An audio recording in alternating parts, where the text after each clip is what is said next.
रुचि यादव प्रतापगढ़ की पावन धरती से आप सबके बीच में पुनः एक गीत भेजा तही आज कलयुग के जमाना में होत का बा।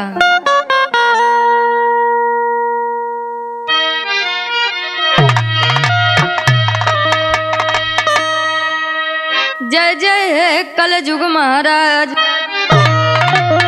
जय जय है कलयुग महाराज, तोरे माथे बंधा बताज उल्टा होती आई सब काज। कलयुग वही मां उल्टा होती आई सब काज।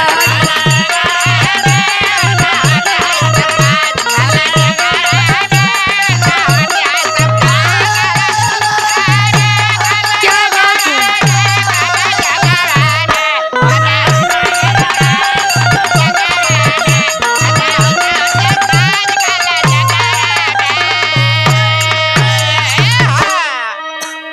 जय जय है कलयुग महाराज, तोरे माथे बंधा बताज उल्टा होती है सब काज। कलयुग में उल्टा होत का बस सुना अगली लाइन में।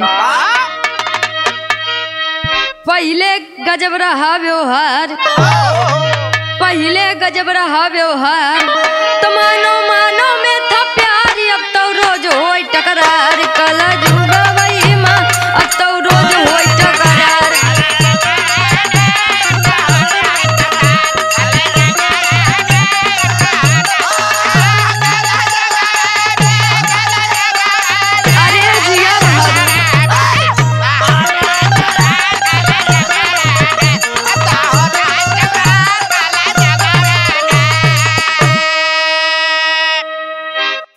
गजब रहा व्यवहार, मानव मानव में था प्यार, अब तो रोज होई टकरार। कलयुग में पहले का व्यवहार बड़ा बेजोड़ रहा, इतना काम होए बावजूद सब खटिया बैठा रिश्तेदारी नातेदारी जाए को उनके लगे टाइम रहा, जबकि आवागमन के साधन पैदल ही जात रहे।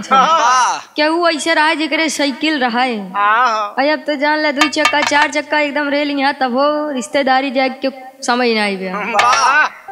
आगे गुरुजी लिखा था इनका, ना ही छोट बड़े कई पर्दा, ना ही छोट बड़े कई पर्दा, तो लेडीज घूमे बन के मर्दा, हो गया संस्कार कुल गर्दा। कलयुग वही मां हो गया संस्कार कुल गर्दा।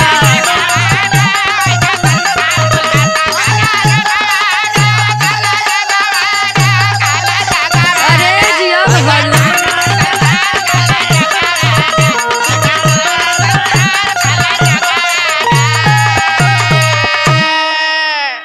ना ही छोट बड़े कई पर्दा, लेडीज घूमे बन के मर्दा, हो गया संस्कार कुल गर्दा। ही कलयुग में वाह भाई वाह।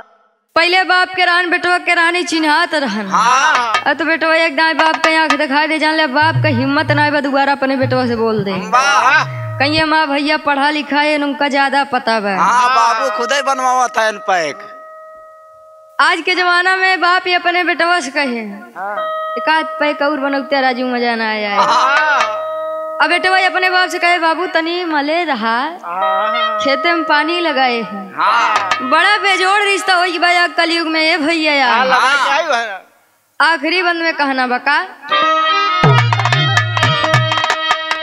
भारत यादव कहाँ पुकार, भारत यादव कहाँ पुकार, रुचि कुछ तो करा सुधार, नाता हसे देश संसार। कलयुग वही मां नाता हसे देश